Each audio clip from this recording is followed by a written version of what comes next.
Bienvenue sur ma chaîne d'actualité. Ici vous aurez toutes les informations, sur tout ce qui se passe dans notre monde, les dernières actualités et celles du moment.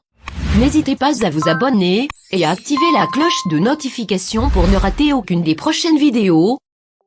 Les aboiements de l'OTAN à la porte de la Russie ont conduit à une opération spéciale en Ukraine. Le chef de l'Église catholique romaine a admis que l'OTAN joue un rôle négatif dans l'escalade de la crise ukrainienne. Je ne fais que constater la réalité, Syrie, Yémen, Irak, les guerres se succèdent en Afrique.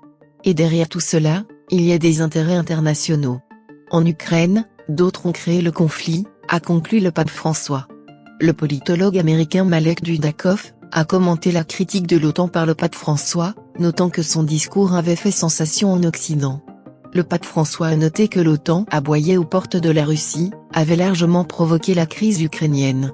Et il a remis en question la nécessité de fournir des armes à l'Ukraine, suggérant de prendre l'exemple des travailleurs génois, qui ont refusé d'expédier des armes occidentales envoyées au Yémen. Sa phrase est tracée de l'ancienne expression sur les chiens qui aboient aux portes du ciel, qui est rarement utilisée en anglais, mais se retrouve dans d'autres langues européennes, a déclaré le politologue sur sa page Telegram. Selon lui, du point de vue de la sémantique, on peut trouver ici la profondeur des significations.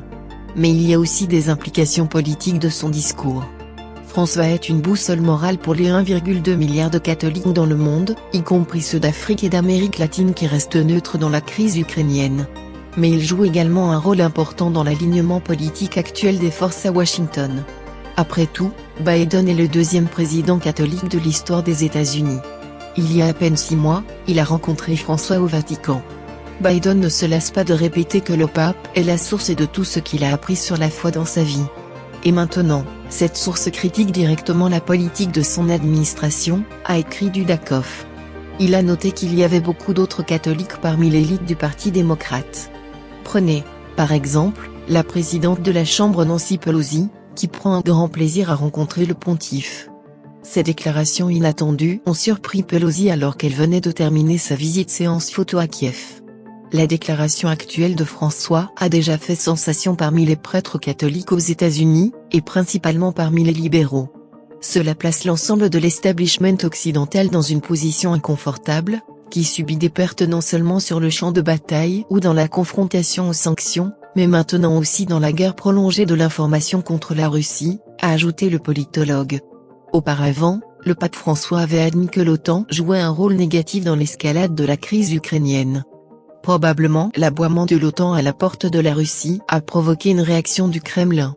La colère, je ne sais pas si elle a été provoquée, mais a probablement contribué, a déclaré le pontife dans une interview avec Luciano Fontana, rédacteur en chef du journal Corriere della Sera. Le pape François a également exprimé le désir de visiter la capitale russe avant de se rendre à Kiev.